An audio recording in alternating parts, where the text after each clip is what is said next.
안녕하세요. 김성길 목사와 함께하는 예수님 이야기, 이 시간에 제4단원의 369회가 되겠습니다. 주제는 안타까운 싸움입니다. 자, 본문은 마태복음 10장 21절로 23절입니다. 장차 형제가 형제를, 아버지가 자식을 죽는 데 내주며 자식들이 부모를 대적하여 죽게 하리라. 또 너희가 내 이름으로 말미암아 모든 사람에게 미움을 받을 것이나 끝까지 견디는 자는 구원을 얻으리라. 이 동네에서 너희를 박해하거든 저 동네로 피하라. 내가 진실로 너희에게 이르노니 이스라엘의 모든 동네를 다 다니지 못하여서 인자가 오리라. 아멘. 안타까운 싸움. 자, 예수님은 제자들을 보내시면서 안타까운 싸움에 대해서 말씀하셨어요. 이 말씀은 제자들뿐만 아니라 오늘 우리들에게도 다 아주 중요하게 관계가 있죠. 자, 마태복음 10장 21절 한번 다시 보겠습니다. 장차 형제가 형제를, 아버지가 자식을 죽는 데 내주며 자식들이 부모를 대적하여 죽게 하리라. 자, 어떻게 이런 일들이 일어날 수 있죠? 형제가 형제를 죽게 하며 아버지가 자식을 죽는데 내주고 자식들이 부모를 대적하여 죽게 될 것이다. 이 참 이해하기 어려운 내용이죠. 그런데 우리가 이 말씀을 이해하려면 영적인 세계를 이해를 해야 합니다. 자, 이 세상에는 하나님께 속한 자와 마귀에게 속한 자들이 있습니다. 크게 보면 영적 세계는 그래요. 하나님께 속한 자, 마귀에게 속한 자. 현실적으로는 한 가족이에요. 한 형제입니다. 부부, 아내와 남편이에요. 부모와 자식입니다. 그런데 영적으로는 전혀 다른 가족 관계가 있는 경우들이 많단 말이죠. 이런 경우에는 현실적으로는 한 가족이지만 영적인 면에서 이렇게 보면은 어떤 사람은, 한 사람은 하나님께 속한 자, 한 사람은 악한 자, 마귀에게 속한 자, 이렇게 돼 있단 말이죠, 이게. 그래서 한 가족이지만 마귀에게 속한 자들은 하나님께 속한 자들을 핍박하게 되는 거죠. 그래서 가인과 아벨의 사건이 그래서 벌어진 겁니다. 가인은 형이에요. 창세기 4장을 보면은 가인이 하나님께 드리는 제사 때문에 아벨을 죽입니다. 인간적으로 보면은 형이 동생을 어떻게 죽일 수 있죠, 이거? 정말 폐륜이 아니고서는. 그런데 가인이 아벨을 죽였어요. 그런데 성경을 보면 가인은 악한 자에게 속하였고 아벨은 하나님께, 그리스도께 속한 자라고 말씀하고 있습니다.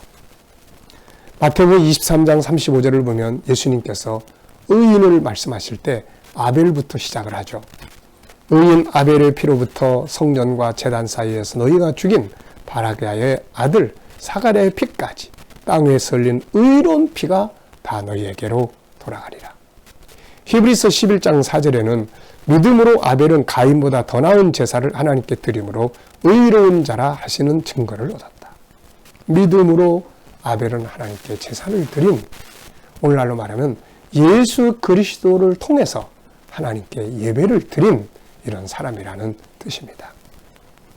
그런데 요한일서 3장 12절에 보면 가인은 이렇게 이야기해요.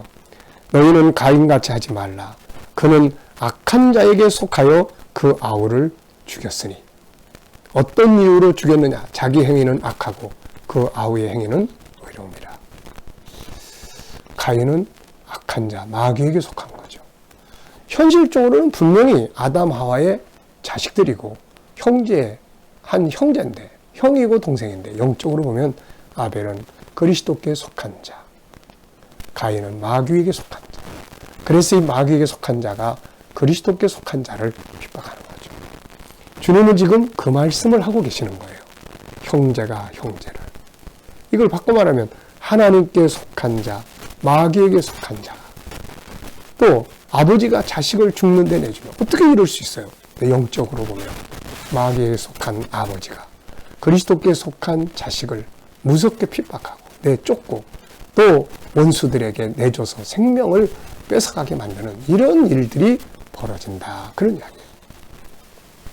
야곱과 에서도 마찬가지입니다. 형 에서가 야곱을 죽이려고 틈만 노렸던 이런 사건 기억하시잖아요. 지난날 로마가 교회를 핍박할 때 이런 일들이 많았습니다.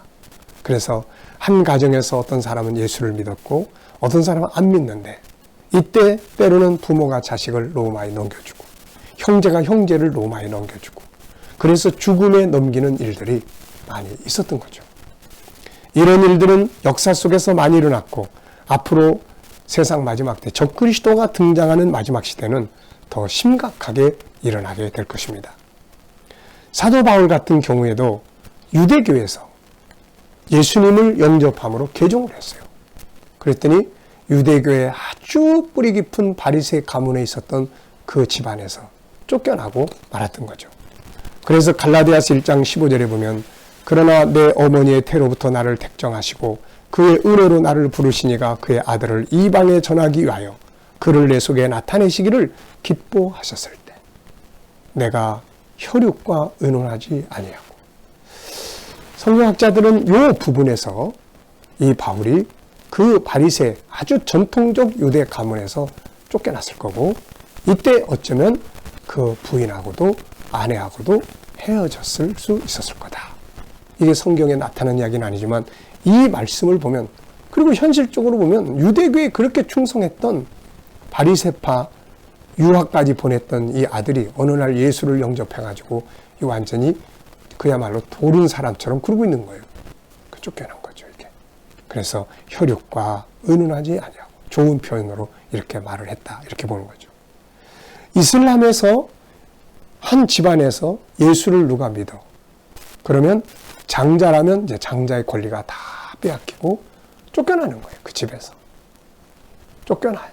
쫓겨날 뿐만 아니라 때로는 그냥 그 가족들에 의해서 아주 매를 맞고 죽음에 당하는 이런 일들도 있고 때로는 힌두교에서 우리나라에도 복음이 들어올 때 그 철저한 유교의 그 안에 있던 그런 집안에서는 예수 믿고 나서 쫓겨난 사람들도 많고 이런 경우들이 많았던 것이죠. 신앙은 영적인 것이기 때문에 이런 일들이 벌어지는 거예요. 그렇다면 우리 믿음을 가진 자들이 이런 일들을 당할 때 이 악한 자에게 속한 육적인 가족들에 대해서 도대체 어떻게 해야 할까요? 자, 두 가지를 말씀드립니다. 하나는 만약에라도 가족들이 신앙 때문에 핍박한다면 이상한 일처럼 생각하지 말고 그래, 예수님이 이미 이렇게 말씀하셨는데 나에게도 그런 일이 일어나는구나 하고 그거를 인정을 하고 그리고 그들을 이해하고 그들이 육적으로 원수가 돼서 그런 게 아니거든요. 그들도 몰라. 그래서 이해하고 긍휼히 여겨야 합니다. 더 그들을 불쌍히 여기고 그래야 되는 거죠. 그들은 진리를 알지 못하기 때문에 그러는 거예요. 그래서 예수님께서 십자가에서 자기를 못 박아 죽이는 사람들을 놓고 아버지, 저들의 잘못을 저에게 돌리지 말아주세요. 저들은 지금 자기들이 하는 짓이 뭔지 알지를 못합니다. 스데반 집사도 순교를 당할 때 하나님, 저들의 잘못을 저들에게 돌리지 마세요. 이렇게 기도했던 거죠. 만약에라도 가족들이 그런 문제로 인해서 핍박하고 할 때 이해하고 그거를 인정하고 그리고 그들을 위해서 더 불쌍히 여기고 더 사랑하고 할 수 있는 이런 마음을 가져야 합니다.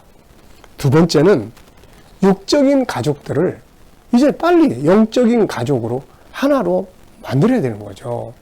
우리가 마태복음 12장 마지막 부분에 보면 사람들이 막 예수님을 찾아왔어요.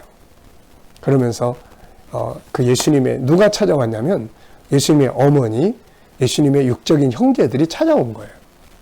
그래서 예수님, 이때 예수님은 이제 다른 사람들하고 다 같이 있는데 예수님의 어머니와 형제들이 찾아왔습니다. 그랬더니 예수님은 뭐라고 그러냐면 누가 내 어머니고 내 형제들이냐. 여기에 있는 이들이 내 어머니고 내 형제들이니라. 육신의 어머니가 들으면 참 서운한 말씀이죠. 그런데 예수님은 영적인 것을 말씀하신 거예요. 영적인 것을. 그러니까 하나님께 속한 자들이 결국 진정한 형제고 자매가 되는 거지. 나중에 보면은 그리스도께 속한 자들은 속하지 아니한 자들은 한 가족이지만 나중에 보면 한 가족이 아니라는 거죠, 이게. 그래서 우리가 해야 될 일이 뭡니까?